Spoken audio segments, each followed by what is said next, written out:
ಈ ಕೈಗಳಿಂದ ನಾನು ಎಷ್ಟು ಜನರಿಗೆ ಆಪರೇಷನ್ ಮಾಡಿರಬಹುದು ಎಂದು ನನಗೆ ತಿಳಿದಿಲ್ಲ.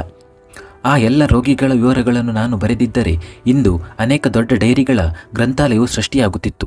ಎಷ್ಟೋ ಪೇಷೆಂಟ್ಗಳಿಗೆ ಆಪರೇಷನ್ ಮಾಡಿದರೂ ಇಲ್ಲಿಯವರೆಗೂ ನಾನು ಯಾವ ರೋಗಿಯ ಮುಂದೆಯೂ ಚಡಪಡಿಸಲಿಲ್ಲ. ಆದರೆ ಇಂದು ಮೊದಲ ಬಾರಿಗೆ ನನ್ನ ಕೈಗಳು ನಡುಗುತ್ತಿದ್ದವು. ನನ್ನ ಹೃದಯ ಬಡಿತಗಳು ಹೆಚ್ಚಾಗುತ್ತಿತ್ತು ಮತ್ತು ನನ್ನ ಹೃದಯವು ಗಾಬರಿಗೊಂಡಿತ್ತು. ರಾತ್ರಿ 2 ಆಗಿತ್ತು. ಪಾಟ್ನಾದ ಬೀದಿ ದೀಪಗಳು ಮಂದವಾಗಿ ಉರಿತಿದ್ದವು. ಇಡೀ ನಗರವು ಕೃತಕ ಬೆಳಕಿನಲ್ಲಿ ಮುಳುಗಿತ್ತು ಮತ್ತು ನಾನು ಈ ತಡರಾತ್ರಿಯಲ್ಲಿ ಆಸ್ಪತ್ರೆಯ ಆಪರೇಷನ್ ಥಿಯೇಟರ್ನಲ್ಲಿದ್ದೆ. ನನ್ನ ಹೆಸರು ಡಾಕ್ಟರ್ ಸಿದ್ಧಾರ್ಥ್. ನಾನೊಬ್ಬ ಸರ್ಜನ್ ಮತ್ತು ಸ್ಟಾರ್ ಹೆಲ್ತ್ ಕೇರ್ ಹಾಸ್ಪಿಟಲ್ ಪಟ್ನಾದಲ್ಲಿ ಕೆಲಸ ಮಾಡುತ್ತಿದ್ದೇನೆ. ನಾನು ಕಳೆದ 17 ವರ್ಷಗಳಿಂದ ಈ ಆಸ್ಪತ್ರೆಯಲ್ಲಿ ಕೆಲಸ ಮಾಡುತ್ತಿದ್ದೇನೆ. ಪ್ರತಿದಿನದಂತೆ ನಾನು ರಾತ್ರಿ 11 ಗಂಟೆಗೆ ಆಸ್ಪತ್ರೆಯಿಂದ ಮನೆಗೆ ತಲುಪುತ್ತಿದ್ದೆ. ನನ್ನ ಪತ್ನಿ ಸುಷ್ಮಾ ಜೊತೆ ರಾತ್ರಿ ಊಟ ಮುಗಿಸಿ ತನ್ನ ಕೊಠಡಿಯಲ್ಲಿ ಮಲಗಲು ತೆರಳಿದ್ದೆ. ನಮ್ಮ ಕಣ್ಣುಗಳು ನಿದ್ರೆಯಲ್ಲಿ ಮುಚ್ಚಿದ್ದವು ಮತ್ತು ನಾನು ಪ್ರಪಂಚದ ಆಗು ಹೋಗುಗಳಿಂದ ಮುಕ್ತವಾಗಿ ಶಾಂತಿಯುತವಾಗಿ ನಿದ್ರಿಸುತ್ತಿದ್ದೆ. ಇದ್ದಕ್ಕಿದ್ದಂತೆ ನನ್ನ ಕೋಣೆಯಲ್ಲಿ ಟೆಲಿಫೋನ್ ರಿಂಗಣಿಸಿತು. ಫೋನ್ ರಿಸೀವ್ ಮಾಡಿ ಹಲೋ ಎಂದು ನಾನು ಹೇಳಿದೆ. ನೀವು ಡಾಕ್ಟರ್ ಸಿದ್ಧಾರ್ಥ್ ಮಾತನಾಡುತ್ತಿರುವುದಾ? ಸರ್, ನಾನು ಸ್ಟಾರ್ ಹೆಲ್ತ್ ಕೇರ್ ಹಾಸ್ಪಿಟಲ್ ಪಟ್ನಾದಿಂದ ಕರೆ ಮಾಡುತ್ತಿದ್ದೇನೆ. ಒಂದು ಎಮರ್ಜೆನ್ಸಿ ಕೇಸ್ ಇದೆ. ನೀವು ತಕ್ಷಣ ಆಸ್ಪತ್ರೆಗೆ ಬರಬೇಕು ಎಂದಾಗ ನಾನು ಸರಿ ಎಂದು ಹೇಳಿ ಫೋನ್ ಕಟ್ ಮಾಡಿದೆ. ನಾನು ಗಡಿಯಾರದ ಕಡೆ ಕಣ್ಣು ಹಾಯಿಸಿದಾಗ ರಾತ್ರಿ ಸುಮಾರು 1:30 ಆಗಿತ್ತು. ಕೆಲವೇ ಕ್ಷಣಗಳ ಹಿಂದೆ ನಾನು ನಿದ್ರೆಗೆ ಜಾರಿದ್ದೆ. ಅಷ್ಟರಲ್ಲಿ ಆಸ್ಪತ್ರೆಯಿಂದ ಕರೆ ಬಂತು. ಒಳಗೊಳಗೆ ರೇಗುತ್ತಿದ್ದರೂ ಇದು ನನ್ನ ಹೊಣೆಗಾರಿಕೆ ಎಂದು ತಿಳಿದುಕೊಂಡು ತಕ್ಷಣ ರೆಡಿಯಾಗಿ ಆಸ್ಪತ್ರೆಗೆ ಹೊರಟೆ. ಕೆಲವೇ ನಿಮಿಷಗಳಲ್ಲಿ ನಾನು ಆಸ್ಪತ್ರೆಯಲ್ಲಿದ್ದೆ. ನಾನು ಆಪರೇಷನ್ ಮಾಡುತ್ತಿದ್ದ ಹುಡುಗಿ ಬೇರೆ ಯಾರೂ ಅಲ್ಲ, ನನ್ನ ಮಗಳು ಶ್ವೇತಾ ಆಗಿದ್ದಳು. ಕಳೆದ ವರ್ಷವಷ್ಟೇ 10ನೇ ಪರೀಕ್ಷೆಯಲ್ಲಿ ಉತ್ತೀರ್ಣಳಾಗಿದ್ದಳು. ನಾನು ಅವಳನ್ನು ಉತ್ತಮ ವೈದ್ಯಕೀಯ ಕಾಲೇಜಿಗೆ ಸೇರಿಸಲು ಹೆಚ್ಚಿನ ಅಧ್ಯಯನಕ್ಕಾಗಿ ಪಟ್ನಾದ ಉತ್ತಮ ಸಂಸ್ಥೆಗೆ ಸೇರಿಸಿದ್ದೆ. ಶ್ವೇತಾ ಬಾಲ್ಯದಿಂದಲೂ ತುಂಬ ಬುದ್ಧಿವಂತ ವಿದ್ಯಾರ್ಥಿಯಾಗಿದ್ದಳು. ಇದರಿಂದಾಗಿ ನಾನು ಅವಳಿಂದ ಹೆಚ್ಚಿನ ನಿರೀಕ್ಷೆಗಳನ್ನು ಹೊಂದಿದ್ದೆ. ಹಾಗೆಯೇ ಪ್ರತಿಯೊಬ್ಬ ಪೋಷಕರು ತಮ್ಮ ಮಕ್ಕಳಿಂದ ನಿರೀಕ್ಷೆಗಳನ್ನು ಹೊಂದಿರುತ್ತಾರೆ. ನನ್ನ ಕೆಲಸವು ನಾನು ಯಾವಾಗಲೂ ಬ್ಯುಸಿಯಾಗಿರುವಂತಹದ್ದು ಆಗಿದ್ದರಿಂದ ನನ್ನ ಕುಟುಂಬದೊಂದಿಗೆ ಹೆಚ್ಚಿನ ಸಮಯ ಕಳೆಯಲು ಸಾಧ್ಯವಾಗುತ್ತಿರಲಿಲ್ಲ.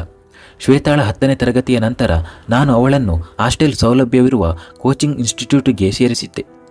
ಇದರಿಂದ ಅವಳು ಅಲ್ಲಿಯೇ ಉಳಿದುಕೊಂಡು ತನ್ನ ಅಧ್ಯಯನದ ಮೇಲೆ ಉತ್ತಮವಾಗಿ ಗಮನ ಹರಿಸಬಹುದು ಎಂದು. ಆದರೆ ಹೆಚ್ಚಿನ ಸಮಯ ಕೆಲಸವು ವ್ಯಕ್ತಿಯ ಅನಿಸಿಕೆಗೆ ವಿರುದ್ಧವಾಗಿರುತ್ತದೆ. ನನ್ನ ವಿಷಯದಲ್ಲೂ ಅದೇ ಸಂಭವಿಸಿದೆ. ನಾನು ಶ್ವೇತಾಳನ್ನು ಓದಲು ಹಾಸ್ಟೆಲ್ನಲ್ಲಿ ಇರಿಸಿದ್ದೆ. ಆದರೆ ಶ್ವೇತಾ ತನ್ನ ತರಗತಿಯ ಶಿಕ್ಷಕನನ್ನು ಪ್ರೀತಿಸುತ್ತಿದ್ದಳು. ಈ ವಯಸ್ಸಿನಲ್ಲಿ ಇದನ್ನು ಪ್ರೀತಿ ಅಥವಾ ಆಕರ್ಷಣೆ ಎಂದು ಕರೆಯಬೇಕೋ ಗೊತ್ತಿಲ್ಲ. ಸರಿ, ಇದನ್ನು ಶಿಕ್ಷಕನ ದ್ವಂದ್ವತೆ ಎಂದು ಕರೆಯುವುದು ಹೆಚ್ಚು ಸೂಕ್ತವೆಂದು ನಾನು ಭಾವಿಸುತ್ತೇನೆ. ಶ್ವೇತಾ ತನ್ನ ಅಧ್ಯಯನದ ಮೇಲೆ ಸರಿಯಾಗಿ ಗಮನ ಹರಿಸಲು ಸಾಧ್ಯವಾಗದಷ್ಟು ಈ ಎಲ್ಲ ವಿಷಯಗಳಲ್ಲಿ ತುಂಬ ಆಳವಾಗಿ ಮುಳುಗಿ ಹೋಗಿದ್ದಳು. ತರಗತಿಯ ನಂತರ ಇಬ್ಬರು ರಾತ್ರಿಯಲ್ಲಿ ಆಗಾಗ್ಗೆ ಪರಸ್ಪರ ಮಾತನಾಡಿಕೊಳ್ಳುತ್ತಿದ್ದರು. ಡಿಸೆಂಬರ್ 25 ಕ್ರಿಸ್ಮಸ್ ಹಬ್ಬವಾದ ಕಾರಣ ಕೋಚಿಂಗ್ ಕ್ಲಾಸ್ಗೆ ರಜೆ ಇತ್ತು. ಅವರು ಆ ದಿನ ಹೊರಗೆ ತಿರುಗಾಡಲು ಹೋಗಬೇಕೆಂದು ಯೋಚಿಸಿದ್ದರು. ಕ್ರಿಸ್ಮಸ್ ದಿನದಂದು ಶ್ವೇತಾ ಬೆಳಿಗ್ಗೆ ಸ್ನಾನ ಮುಗಿಸಿ ಬಟ್ಟೆ ಧರಿಸಿದ್ದಳು. ಅಷ್ಟರಲ್ಲಿ ಅವಳ ಫೋನ್ ರಿಂಗಣಿಸಿತು. ಶ್ವೇತಾಳ ಪ್ರೇಮಿ ಟೀಚರ್ ಕರೆ ಮಾಡಿದ್ದನು. ಹಾಸ್ಟೆಲ್ನಿಂದ 100 ಮೀಟರ್ ದೂರದ ರಸ್ತೆಯಲ್ಲಿ ಅವನು ತಯಾರಾಗಿ ಅವಳನ್ನು ಬರುವಂತೆ ಹೇಳುತ್ತಿದ್ದನು. ಶ್ವೇತಾ ತಯಾರಾಗಿ ಅವನ ಬಳಿ ಹೋದಳು. ನಂತರ ತನ್ನ ಲವರ್ ಟೀಚರ್ನ ಕಾರಿನಲ್ಲಿ ಹೋಗಿ ಕುಳಿತಳು. ಮಾತನಾಡುತ್ತಾ ಇಬ್ಬರು ತಮ್ಮ ಪ್ಲಾನಿಂಗ್ನಂತೆ ರೆಸ್ಟೋರೆಂಟಿಗೆ ತಲುಪಿ ಊಟ ಮಾಡಿ ನಂತರ ತಿರುಗಾಡಲು ಹೊರಟರು. ಇವರಿಬ್ಬರು ಈ ರೀತಿ ತಿರುಗಾಡಲು ಹೋಗುತ್ತಿರುವುದು ಇದು ಮೊದಲೇನಲ್ಲ. ಈ ಹಿಂದೆಯೂ ಇಬ್ಬರು ಒಟ್ಟಿಗೆ ಹಲವು ಬಾರಿ ಹೊರಗೆ ಹೋಗಿದ್ದರು. ಮಧ್ಯಾಹ್ನ 2 ಗಂಟೆ ಸುಮಾರಿಗೆ ಇಬ್ಬರು ಹೋಟೆಲ್ಗೆ ಪ್ರವೇಶಿಸಿದರು. ಈ ಹೋಟೆಲ್ ಪಟ್ನಾದ ಪಶ್ಚಿಮ ಭಾಗದಲ್ಲಿ ಅಥವಾ ಪಟ್ನಾದ ಅಂಚಿನಲ್ಲಿದೆ. ಈ ಹೋಟೆಲ್ ಅವರ ಕೋಚಿಂಗ್ ಸೆಂಟರ್ನಿಂದ ಸ್ವಲ್ಪ ದೂರದಲ್ಲಿತ್ತು. ಆ ಹೋಟೆಲಿನಲ್ಲಿ 2-3 ಗಂಟೆ ಕಳೆದ ನಂತರ ಇಬ್ಬರು ಮತ್ತೆ ಹಾಸ್ಟೆಲ್ಗೆ ಮರಳತೊಡಗಿದ್ದರು. ಶ್ವೇತಾ ಅವಳ ಹಾಸ್ಟೆಲ್ನಿಂದ ಸುಮಾರು 200 ಮೀಟರ್ ದೂರದಲ್ಲಿ ಆಕೆಯ ಪ್ರೇಮಿ ಶಿಕ್ಷಕ ಆಕೆಯನ್ನು ಡ್ರಾಪ್ ಮಾಡಿದ್ದನು. ಯಾಕೆಂದರೆ ಶ್ವೇತಾಳನ್ನು ಯಾರಾದರೂ ನೋಡಿದವರು ತಪ್ಪಾಗಿ ಯೋಚಿಸುವುದು ಅವನಿಗೆ ಇಷ್ಟವಿರಲಿಲ್ಲ. ಶ್ವೇತಾ ಕಾರಿನಿಂದ ಇಳಿದು ಟೀಚರ್ಗೆ ಬೈ ಹೇಳಿ ಮತ್ತೆ ತನ್ನ ಹಾಸ್ಟೆಲ್ಗೆ ಹೋದಳು. ಆ ರಾತ್ರಿ ಶ್ವೇತಾ ಇಡೀ ದಿನ ಟೀಚರ್ ಜೊತೆ ಕಳೆದ ಕ್ಷಣಗಳಲ್ಲಿ ಕಳೆದು ಹೋದಳು. ಮರುದಿನ ಶ್ವೇತಾ ಕ್ಲಾಸಿಗೆ ಹೋದಾಗ ತನ್ನ ಪ್ರೇಮಿ ಟೀಚರ್ನತ್ತ ಕಣ್ಣು ರೆಪ್ಪೆಗಳನ್ನು ಮೇಲಕ್ಕೆತ್ತಿ ನೋಡಿ ಮುಗುಳು ನಗುತ್ತಿದ್ದಳು. ಶ್ವೇತಾಳನ್ನು ನೋಡಿ ಅವಳ ಲವರ್ ಟೀಚರ್ ಕೂಡ ಅವನ ತುಟಿಯನ್ನು ಸ್ವಲ್ಪ ಕಚ್ಚಿ ನಗುತ್ತಿದ್ದನು. ಆಗ ಶ್ವೇತಾಳ ಕಣ್ಣಲ್ಲಿ ಅಷ್ಟೇನು ನಾಚಿಕೆ ಇರದೆ ಪ್ರೀತಿ ಹೆಚ್ಚಿತ್ತು. ಬಹುಶಃ ಆ ಸಮಯದಲ್ಲಿ ಶ್ವೇತಾಳ ಕಣ್ಣುಗಳಲ್ಲಿ ಪ್ರೀತಿಯ ಮಂಜಿನ ಪದರವಿತ್ತು. ಅದಕ್ಕೆ ಅವಳಿಗೆ ತನ್ನ ಪ್ರಿಯಕರನ ಮುಗ್ಧ ಮುಖದ ಹಿಂದಿನ ಮೋಸದ ಮುಖ ಕಾಣಲಿಲ್ಲ. ನಂತರದ 2 ತಿಂಗಳು ಶ್ವೇತಾಳ ಜೀವನ ಚೆನ್ನಾಗಿಯೇ ಸಾಗಿತ್ತು. ಆದರೆ ಒಂದು ದಿನ ಇದ್ದಕ್ಕಿದ್ದ ಹಾಗೆ ಅವಳಿಗೆ ತನ್ನ ಪ್ರೇಮಿ ಟೀಚರ್ ಈಗ ಬೇರೊಬ್ಬ ಹುಡುಗಿಯನ್ನು ಪ್ರೀತಿಸುತ್ತಿರುವ ವಿಷಯ ತಿಳಿಯಿತು. ಇದನ್ನು ಕೇಳಿದ ಶ್ವೇತಾ ಭಯಗೊಂಡಳು ಮತ್ತು ತನ್ನ ಪ್ರಿಯಕರನ ಮೇಲೆ ಕೋಪಗೊಂಡಳು. ಶ್ವೇತಾ ಕೂಡಲೇ ತನ್ನ ಲವರ್ ಟೀಚರ್ಗೆ ಕರೆ ಮಾಡಿ ವಿಚಾರಿಸಲು ಶುರು ಮಾಡಿದಳು. ಆದರೆ ಆಕೆಯ ಲವರ್ ಟೀಚರ್ ಇದನ್ನು ನಿರಾಕರಿಸಿದ್ದನು. ಆಕೆಯ ಪ್ರೇಮಿ ಟೀಚರ್ ತಮ್ಮ ಮುದ್ದು ಮಾತುಗಳಿಂದ ಶ್ವೇತಾಳ ಮನವೊಲಿಸುವಲ್ಲಿ ಯಶಸ್ವಿಯಾಗಿದ್ದನು ಮತ್ತು ಶ್ವೇತಾಳನ್ನು ಒಪ್ಪಿಸಿದ್ದನು. ಪಾಪವನ್ನು ಎಷ್ಟು ಮರೆಮಾಚಿದರೂ ಒಂದಲ್ಲ ಒಂದು ದಿನ ಎಲ್ಲರ ಮುಂದೆ ಅದು ಹೊರಬರುತ್ತದೆ. ಕೆಲವು ದಿನಗಳ ನಂತರ ಶ್ವೇತಾಗೆ ಈ ವಿಷಯ ತಿಳಿಯಿತು. ಮಾತ್ರವಲ್ಲದೆ ತನ್ನ ತರಗತಿಯ ಶಿಕ್ಷಕ ಮತ್ತು ಮೋನಿಕಾ ಎಂಬ ಹುಡುಗಿಯ ಕೆಲವು ಅಶ್ಲೀಲ ಫೋಟೋಗಳನ್ನು ನೋಡಿದಳು. ಶ್ವೇತಾ ತನ್ನ ಪ್ರಿಯಕರ ಟೀಚರ್ನ ಮೊಬೈಲ್ ನೋಡಲು ಹಲವು ದಿನಗಳಿಂದ ಪ್ರಯತ್ನಿಸುತ್ತಿದ್ದಳು. ಆದರೆ ಶ್ವೇತಾ ತನ್ನ ಪ್ರಿಯಕರನ ಮೊಬೈಲ್ ಪಡೆಯಲು ವಿಫಲವಾಗುತ್ತಿದ್ದಳು. ಆಗ ಒಂದು ದಿನ ಇದ್ದಕ್ಕಿದ್ದಂತೆ ಆ ಶಿಕ್ಷಕನ ಮೊಬೈಲ್ ಶ್ವೇತಾಳಿಗೆ ಸಿಕ್ಕಿತು ಮತ್ತು ಪ್ರೇಮಿ ಟೀಚರ್ನ ಎಲ್ಲ ರಹಸ್ಯಗಳು, ಅವನ ಮುಖದ ಮುಗ್ಧತೆಯ ಮುಖವಾಡವನ್ನು ಸಹ ತೆಗೆದುಹಾಕಲಾಯಿತು. ಆ ರಾತ್ರಿ ಶ್ವೇತಾ ತುಂಬ ಅಳುತ್ತಿದ್ದಳು. ಯಾವಾಗ ಒಬ್ಬ ವ್ಯಕ್ತಿಯ ಬಳಿ ಕೆಟ್ಟ ಸಮಯ ಬರುತ್ತದೋ ಅವನಿಗೆ ಎಲ್ಲ ಕಡೆಗಳಿಂದಲೂ ಕೆಟ್ಟ ಸಂಗತಿಗಳು ಸಂಭವಿಸುತ್ತವೆ. ಅದೇ ದಿನ ಶ್ವೇತಾಳ ಆರೋಗ್ಯ ಹದಗೆಟ್ಟಿತು. ತಲೆಸುತ್ತು ಬರಲಾರಂಭಿಸಿತು ಮತ್ತು ಇದ್ದಕ್ಕಿದ್ದಂತೆ ನೆಲದ ಮೇಲೆ ಬಿದ್ದಳು. ಪ್ರಾಂಶುಪಾಲರ ಅನುಮತಿ ಪಡೆದು ಪ್ರೇಮಿ ಶಿಕ್ಷಕ ಶ್ವೇತಾಳನ್ನು ಸಮೀಪದ ಆಸ್ಪತ್ರೆಗೆ ಕರೆದೊಯ್ದಿದ್ದನು. ವೈದ್ಯರು ಹೇಳಿದ್ದನ್ನು ಕೇಳಿ ಶ್ವೇತಾ ಮಾತ್ರವಲ್ಲದೆ ಆಕೆಯ ಪ್ರಿಯಕರ ಟೀಚರ್ ಕೂಡ ಶಾಕ್ ಆದನು. ಶ್ವೇತಾ ಗರ್ಭಿಣಿಯಾಗಿದ್ದಳು. ಹೌದು, ಶ್ವೇತಾ ತಾಯಿಯಾಗಲಿದ್ದಾಳೆ. ಇದನ್ನು ಕೇಳಿದ ಪ್ರೇಮಿ ಟೀಚರ್ ಮತ್ತು ಶ್ವೇತಾ ಇಬ್ಬರು ಕೆಲವು ಕ್ಷಣ ಕಿವುಡರಾಗಿದ್ದರು. ನೋಡು, ನಿನಗೆ ತಾಯಿ ಆಗುವಷ್ಟು ವಯಸ್ಸಾಗಿಲ್ಲ. ಬೆಳಿಗ್ಗೆ ನೀನು ನನ್ನ ಜೊತೆ ಒಳ್ಳೆ ಡಾಕ್ಟರ್ ಹತ್ತಿರ ಬಾ. ಈ ಮಗುವಿಗೆ ಗರ್ಭಪಾತ ಮಾಡಿಸುತ್ತೇನೆ. ಮನೆಗೆ ಹೋದ ನಂತರ ಶ್ವೇತಾಳ ಪ್ರೇಮಿ ಟೀಚರ್ ಫೋನ್ನಲ್ಲಿ ಮಾತನಾಡುತ್ತಿದ್ದನು. ಆಗ ರಾತ್ರಿ 11 ಗಂಟೆಯಾಗಿತ್ತು. ಶ್ವೇತಾ ತನ್ನ ಪ್ರಿಯಕರ ಟೀಚರ್ನನ್ನು ತನ್ನನ್ನು ಮದುವೆಯಾಗುವಂತೆ ಒತ್ತಡ ಹೇರುತ್ತಿದ್ದಳು. ಆದರೆ ವಾಸ್ತವ ಏನೆಂದರೆ ಶ್ವೇತಾಗೆ ಕೇವಲ 15 ವರ್ಷ. ಆಕೆಗೆ ಮದುವೆಯಾಗುವ ಅಥವಾ ತಾಯಿಯಾಗುವ ವಯಸ್ಸಾಗಿರಲಿಲ್ಲ. ಆದರೂ ಈ ತಪ್ಪುಗಳು ಆಗಿ ಹೋಗಿದ್ದವು. ಇದಕ್ಕೆ ಏಕೈಕ ಪರಿಹಾರವೆಂದರೆ ಮಗುವಿಗೆ ಜನನದ ಬದಲು ಗರ್ಭಪಾತ ಮಾಡುವುದು. ಆದರೆ ಮಗುವನ್ನು ಕೊಲ್ಲುವುದಿಲ್ಲ ಎಂದು ಶ್ವೇತಾ ಹಠ ಹಿಡಿದಿದ್ದಳು. ಇದೇ ವೇಳೆ ಪ್ರಿಯಕರ ಟೀಚರ್ ಹಾಗೂ ಶ್ವೇತಾ ನಡುವೆ ಸಾಕಷ್ಟು ಗಲಾಟೆ ನಡೆದಿತ್ತು. ಇಷ್ಟು ವರ್ಷಗಳಲ್ಲಿ ನಿನ್ನಂತಹ ಎಷ್ಟೋ ಹುಡುಗಿಯರನ್ನು ನಾನು ಪ್ರೀತಿಸಿದ್ದೆ.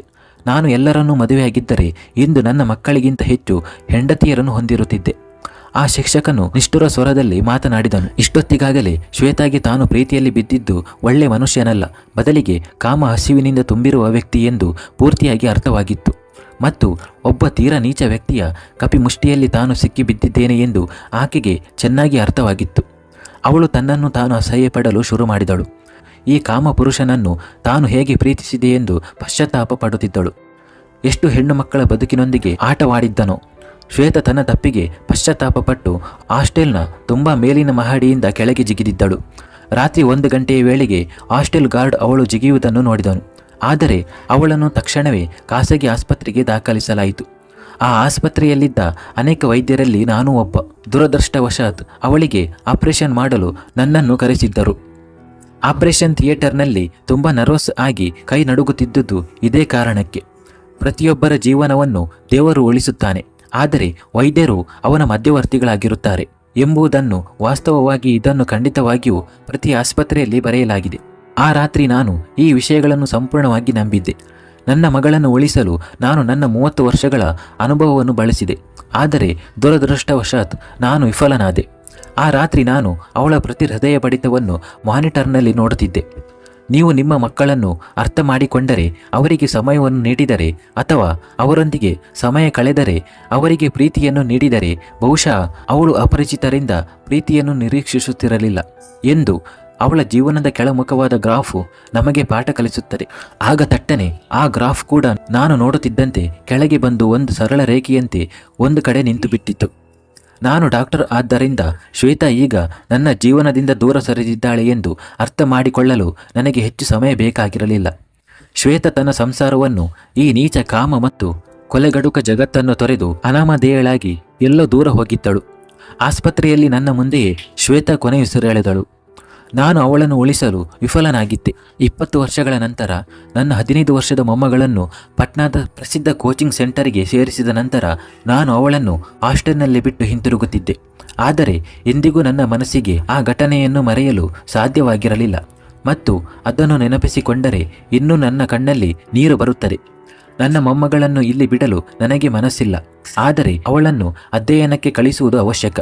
ಆದರೆ ಈ ಬಾರಿ ನಾನು ಖಂಡಿತವಾಗಿಯೂ ಹಿಂದಿನ ಘಟನೆಯಿಂದ ಕಲಿತಿದ್ದೇನೆ. ಮೊದಲಿಗಿಂತ ಹೆಚ್ಚಿನ ಮುಂಜಾಗ್ರತೆ ವಹಿಸಿದ್ದೇನೆ. ಬಾಲ್ಯದಿಂದಲೂ ಸರಿ ತಪ್ಪುಗಳ ತಿಳುವಳಿಕೆಯನ್ನು ಕೊಟ್ಟಿದ್ದೇನೆ.